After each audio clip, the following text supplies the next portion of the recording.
Et aujourd'hui, nous avons l'honneur de recevoir pour la troisième fois Emmanuel Robert Espalieu, qui est donc un dramaturge, un romancier. Il écrit des pièces, des films, bref, il écrit beaucoup. Et je suis très content de le recevoir pour son nouveau roman qui s'appelle La Lettre Bleue. Emmanuel, rebonjour. Rebonjour. La Lettre Bleue, Emmanuel, pour planter le décor, ça se passe dans le Morvan, un petit village dans la Nièvre. Et ça vous a inspiré pour écrire La Lettre Bleue. Qu'est-ce qu'on retrouve dans ce roman? La Lettre Bleue, c'est l'histoire d'une femme veuve en 1916 qui décide un soir d'aller à un bal clandestin, parce qu'à l'époque, les bals étaient interdits, forcément, pendant la guerre. Juste l'histoire de danser une fois, pour juste peut-être devenir une femme le temps d'une danse, et peut-être aussi retrouver celui qu'elle a perdu 2 ans plus tôt. Et en fait, le roman traite de toutes les conséquences qu'elle va subir dès le lendemain d'une société très patriarcale qui va lui reprocher d'avoir quelque part trahi son statut de veuve.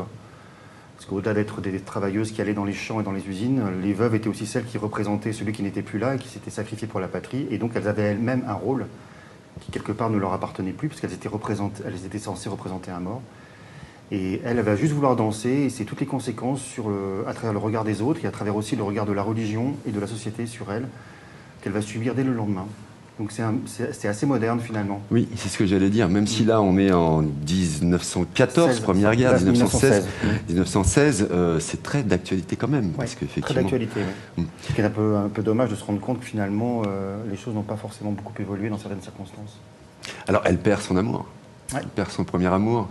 Comment vous avez emmené, sur quelle trame vous êtes parti au départ? Comment vous êtes venu cette inspiration? Est-ce que c'est quelque chose de réel? Est-ce que c'est suite à, je sais pas, la lecture de courriers, de lettres à cette période-là?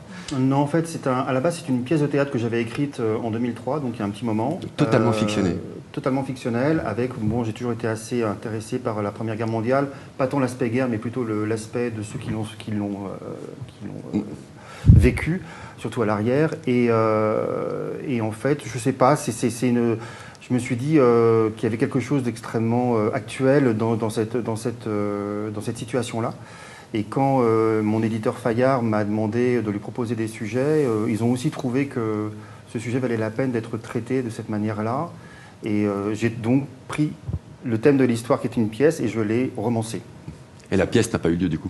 La pièce avait été jouée en 2003, oui, elle avait été jouée un petit peu, mais c'est vrai qu'elle n'avait pas eu la vie que j'aurais voulu qu'elle ait, parce que peut-être qu'à l'époque, les valeurs qu'elle représentait n'étaient peut-être pas aussi actuelles qu'aujourd'hui. Donc, en général, les choses ne sortent pas par hasard. Absolument. C'est votre troisième roman, celui d'avant c'était Fleur de sang, chez Michel Lafon, en 2021, et Monsieur de Paris, également chez Michel Lafon, en 2023. On n'est plus du tout dans le même univers.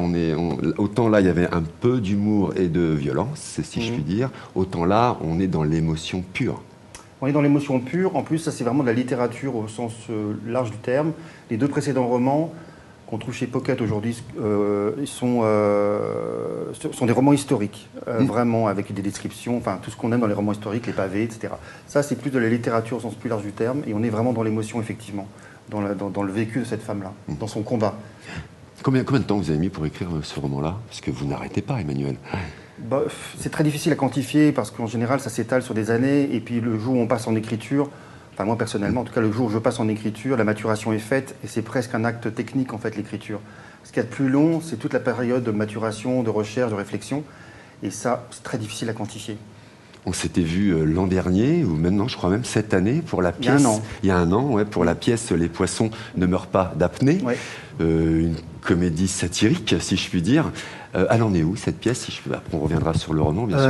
La pièce, écoutez, elle fait son petit chemin. On part à Avignon, au Théâtre des Béliers, Avignon, pour juillet prochain. Dans le Off d'Avignon. Dans le Off, voilà. Et on est dans un très beau théâtre. Elle fait son chemin tranquillement et proprement. Donc, avec les 2 mêmes personnages et 2 mêmes comédiens. On ne change pas l'équipe qui gagne.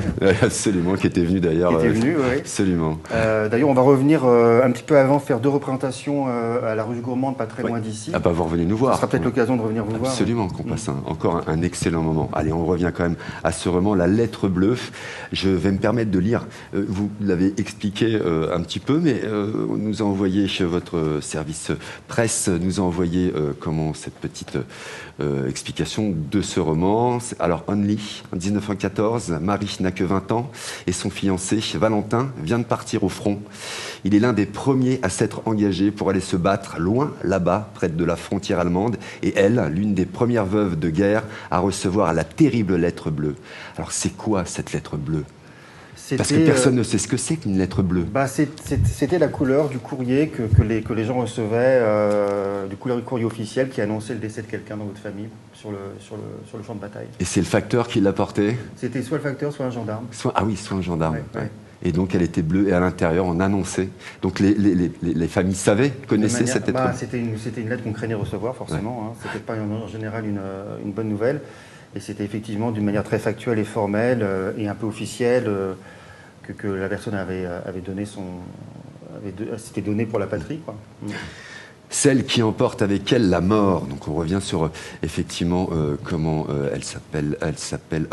Pardon. Oui, on l'est. Voilà. Je demandais aux jeunes tout à l'heure, on dit on l'est ou on lit. On l'est, c'est le nom du village. C'est le nom du village. Ouais. Donc celle qui emporte avec elle la mort, la tristesse et la souffrance. Son monde s'écroule à 20 ans.